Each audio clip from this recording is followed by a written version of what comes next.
Assalamualaikum,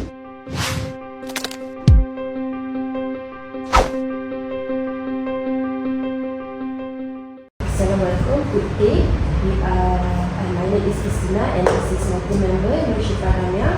We are from University Technical Malaysia, Faculty of Electrical Technology Engineering, representing our project for BLU 4035 Engineering Ethics and OSHA. Today, we are exploring the topics is a code of ethics important for engineers.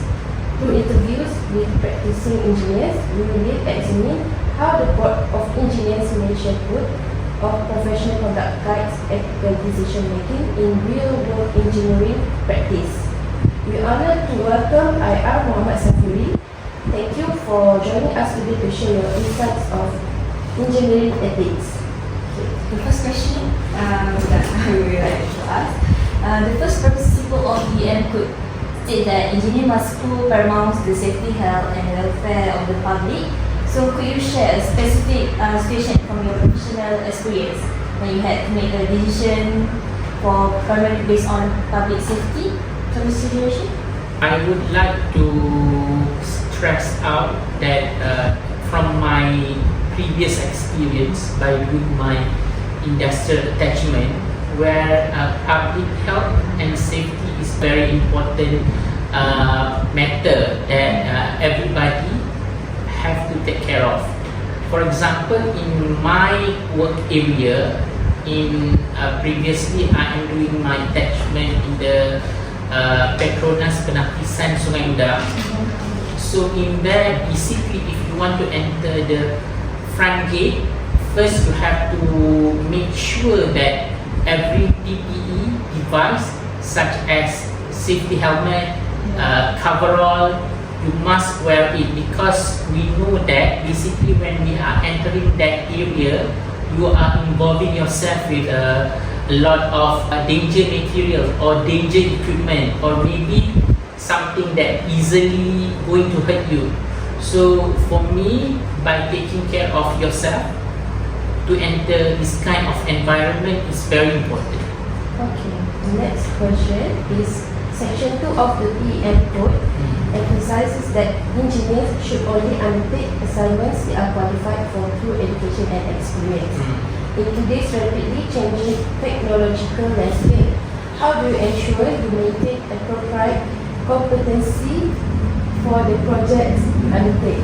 For me, to become someone who have the title of professional engineer, or in any area that you are put in, you must make sure that you are taking care of your tasks based on your expertise. It is very important because we know that actually we are not expert in all areas. So by focusing on these specific areas that you are specific on, or you are trusted on, or you have a qualification on doing that things, you have the qualified by several government or several government sectors that are actually giving you some certificate. Basically, you are evaluating your task based on your area, and it is very important because you yourself to know where you are, where your expertise can be applied on. So that's why for me, you must make sure that you only do the things that you are qualified on. Otherwise, if you are pushing yourself to do something that are not related to your expertise area, it might end up like a worst case, like maybe happening in Malaysia, like Highland Towers. So that is actually one of the case that where actually the person who are not who don't have the credibility or who don't have any expertise on that area doing that things, it eventually will cause a damage not only on him but towards the people around. Thank you for the answer. I would like to proceed next question. The BM Code provides a guidance for situation where an engineer professional advice is overruled. So have you encountered such a situation, and if so, how do you navigate the ethical responsibility to identify appropriate activities when safety might be compromised?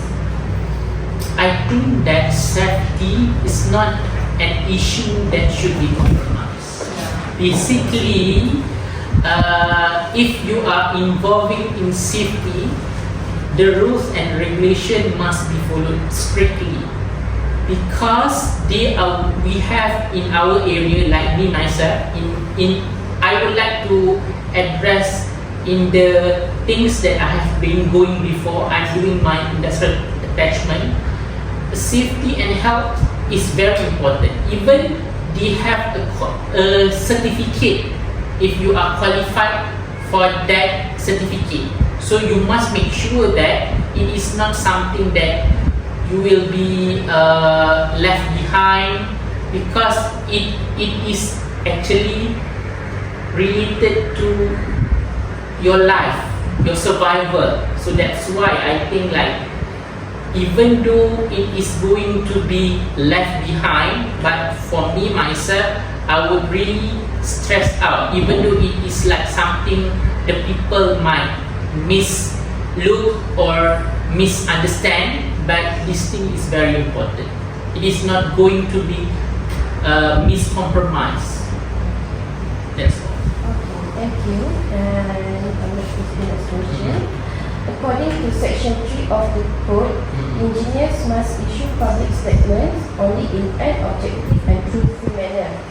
What processes do you follow to ensure your professional reports, statements, and testimonies meet this standard?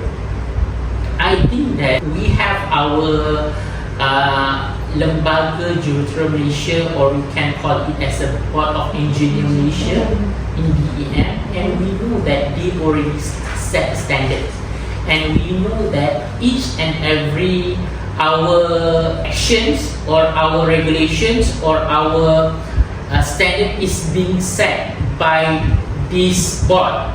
So in any cases, if you are out of your comfort zone, or maybe you are misunderstand about the rules and regulation, this is actually the body that you should refer on. Next is, the code requires engineers to act as faithful agents or trusters for employees and clients. Could you explain how you identify and manage potential conflicts of interest in your practice?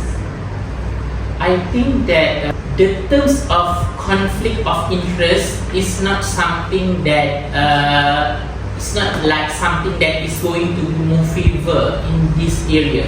So this thing, basically, it is going to bring harm later on. So I personally myself, I would rather avoid this kind of situations to ensure that it will not harm me and person around me, especially involving with safety, involving with people life, involving with anybody.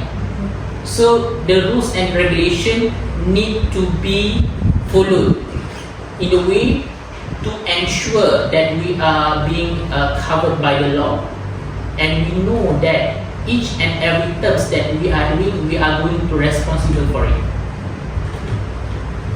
Okay, for the next question, have you ever been in position where you need to disclose financial interest or relationship as required by Section 4.6 of the Code? How do you handle the disclosure? I think that to expose something to the public, it is not in terms of financial, it is not going to be like favored by anyone. But if there is a case where I need to show that, I am going to make sure that that is the person that are asking me is strictly follows what rules and regulation. Is it? I will discuss with my upper management. Maybe is it like necessary for me to show it? Because I think like we really need to know if we really follow the rules. The cases where we should expose ourselves outside is not going to be favored by anyone. So for me, if in the beginning you are following all rules and regulation, it is not going to be until you have to make the decision. It's either to reveal anything. Okay, so the code prohibits offering or accepting compensation to influence contract awards. In your experience, what are the most common ethical challenges engineers face regarding financial matter and profit?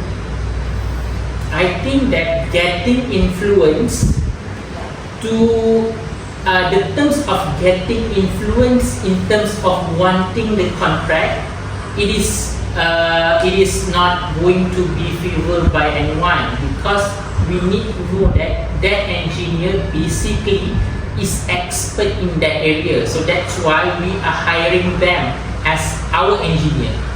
So in terms of putting influence by other towards that engineer, basically that engineer herself or himself must know where the problem is coming from, where actually the expertise, and he himself, he must know where to get the help, rather than taking the idea or getting influenced by the people outside of his office, or maybe his management, or maybe his manager, his upper manager, compared to getting influenced by the others. So this thing basically can be avoided if he knows where to put the problem into, or to rely the problem, or to get help from his workplace, rather than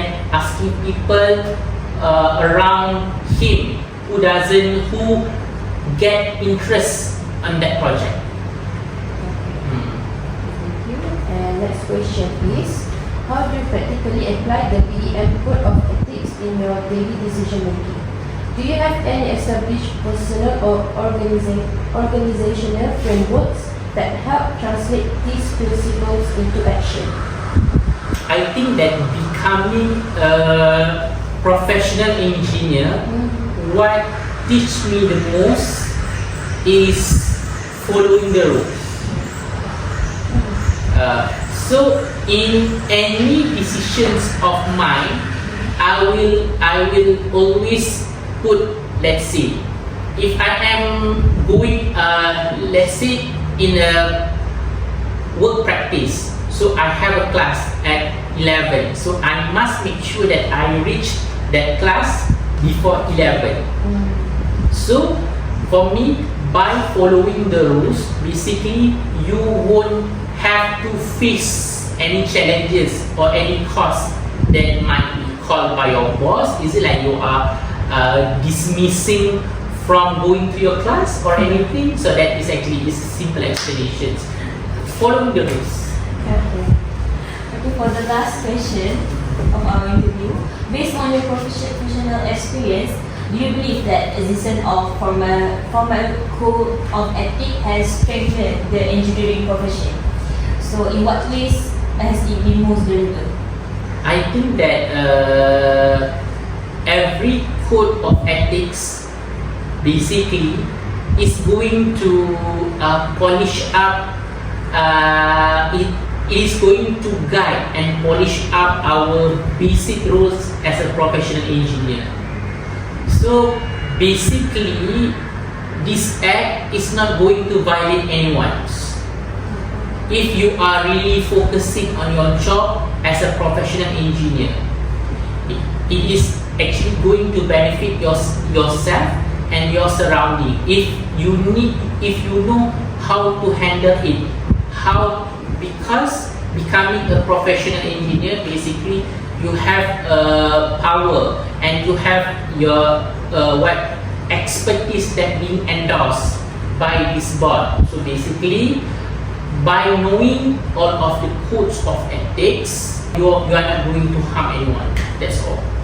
Okay, so I would like to ask your advice What advice would you give to engineering students about the importance of professional ethics as they prepare to enter the profession? For me, to become someone who are trustworthy or someone who are reliable, someone who are being loved by their company, it is going to be the high important things for you to do is to follow all of the codes of ethics, to become a good engineer or to become a good professional engineer or to become a good worker for your company. So basically what you as the students need to know is basically obey the rules and make sure that you know what you do and you are not violating anyone's, and it will ensure that you will become successful without any challenges later. So that's all. Okay, so we sincerely thank you for Muhammad Zafri for sharing these valuable insights on the application of the Code of Ethics in Engineering Practice. So your experience and perspective have provided us with a deeper understanding on how ethical principles guide professional engineering work. So thank you for your time. Good day, I am QISTINA and this is my friend Syifa Damia from Faculty of Electrical Technology and Engineering, presenting our project for Engineering Ethics and OSHA. Today, we are exploring the topic is the Code of Ethics important for engineers. By talking to practicing engineers, we will explore how the BEM Code of Professional Conduct helps them make ethical decisions in their daily work. Okay. We are honored to welcome IRTS Muhammad Falihan bin Bahari, who is registered with the Board of Engineers Malaysia. Thank you for joining us today to share your insights on engineering ethics. Okay. I would like to ask, the first rule in the BEM Code says engineers must always put public safety, health and well-being first. Can you share a time in your work when you had to decide mainly to protect public safety? Okay. First of all, I became a professional engineer in 2019. Okay, before I came to the UTEMS, I worked as a consultant engineer in M&E company. So in M&E company, I was assigned to prepare, starting from prepare the drawings and then monitoring the projects, preparing the BQs and finally monitoring the projects. Okay. Within that, if projects must actually all projects must be considered to the public's safety and health. We must consider the interest of them. Okay. First, the drawings must be following the standards or regulations. It means all the drawings must be taken care of, taking the considerations of designs based on Malaysian standards. If you are following the standards, you will be follow IEC, something like that, standard IEC, and also Malaysian standards. Also, if your clients is JKR, we are following the JKR standards, and the standards is already considered the safety and health. Okay, it's considered on Malaysian standards. Okay, so the design. When the monitoring, we must make sure the working environments at the area is safe for either for the contractors or the consultants is coming there. As a consultant engineer, I'm following them. We check the installation is following the drawings, and then we must make sure the working environment is good enough for the contractors there. Okay. Okay. Right. For the next question, Section 2 of the BEM Code says engineers should only take on work they are trained and experienced to do. With technology changing so fast today, how do you make sure you stay skilled enough for the projects that you handle? Okay. First of all, if I want to remain or make sure my technicals is with the technologies nowadays, I must be following or taking course. For engineers, we must, at least I remember, within 30 CPDs every year. CPDs mean continuous personal development. You must be following or taking course lah. Okay, so by taking course related to the new technologies such as in designs, nowadays they are following a few software. They are using a few software. So I must make sure I following that. I'm taking course to cope the new technology, such as software.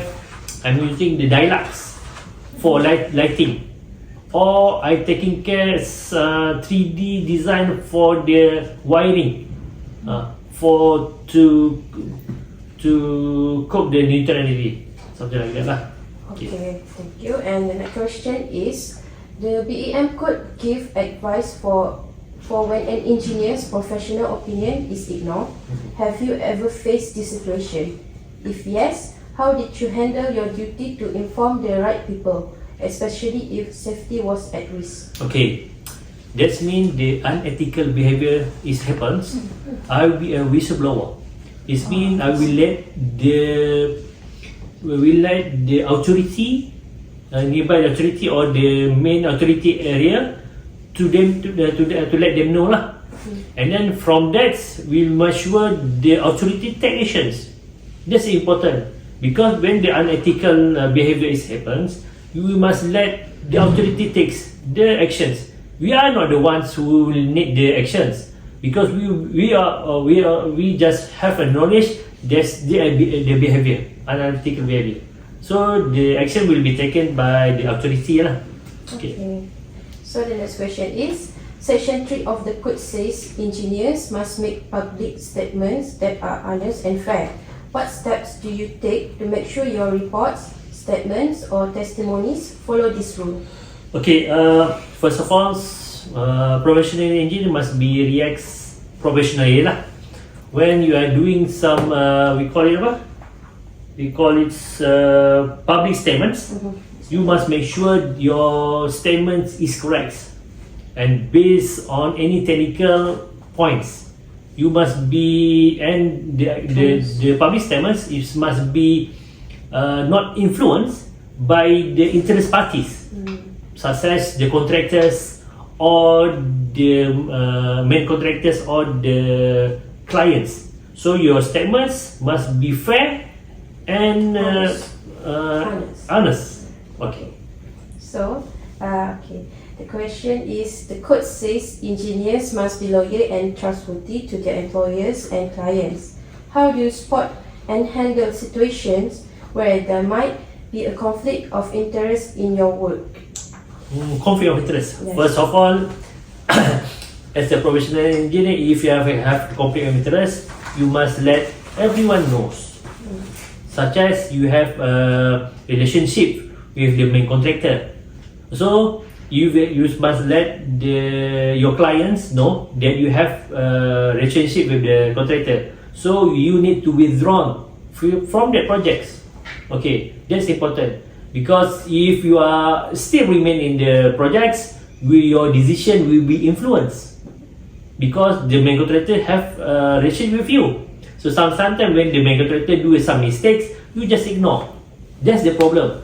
So you must let your client know, and then you just withdraw from the project. Then let other engineer to take over this project lah. Okay. Okay. So for the next question, have you ever in a position where you need to disclose financial interest or relationship as required by section 4.6 of the code? So how do you handle this situation? Okay. On about financial, sometimes you need to disclose your financial to your employee. Yeah. Okay. Actually, in new time, you need to declare your assets within 5 years. So in doing that, to avoid any bribery actions or to avoid any financial imbalance in your accounts. So actually, I already declared my financial for each 5 years. Okay. Okay, for the next question, section 5 of the BM code talks about professional behavior, like not harming others, engineer reputation, or taking over their work unfairly. So how can you stay respectful and friendly with other engineers while still competing with your career? Okay, actually, number one, you must understand you are professional engineer, so you must be act professional. Okay, you must be respect to the others or your colleagues as engineers or others company colleagues, others companies engineers. So doing to remain your professionals, you must make sure if you're a competitor or with your friends, you must be act professionally. So when I say is you must be act professional. Okay. The code doesn't allow giving or receiving money to unfairly with contracts. In your experience, what are some common ethical problems engineers face when it comes to money and buying equipment or service? Okay, first of all, I must be react as honest and integrity in my works. I make sure if I'm assessing the students, I will be assessing the actions or the deliver actions by the student in the laboratories. Okay, must not the emotional become my decision to make. Yeah. So I believe that's the importance of honest and integrity in my daily life. From your experience, do you think a formal code ethic has made the engineering more professional stronger? So how it has been most helpful for the engineers? I believe so, because the code of practice is asking you to act professional, number one, and then you make sure you are doing your jobs within your scope, and then you are make sure you are not financially affected by any bribery or any something like problems with the financial issues to the engineers. So we'll be assisting you to do your job well. Okay. For the last question, what advice will you give to engineering students about the importance of professional ethics as they prepare to enter the professions? Okay, first of all, please register as a graduate engineer or we call it graduate technologies. They call it graduate technologies in the BEM.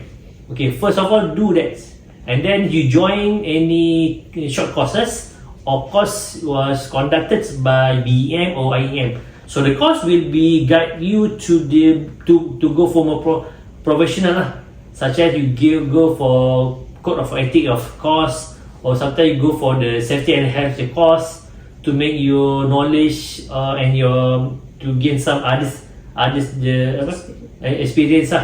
Okay. Okay, thank you for your experience share with us.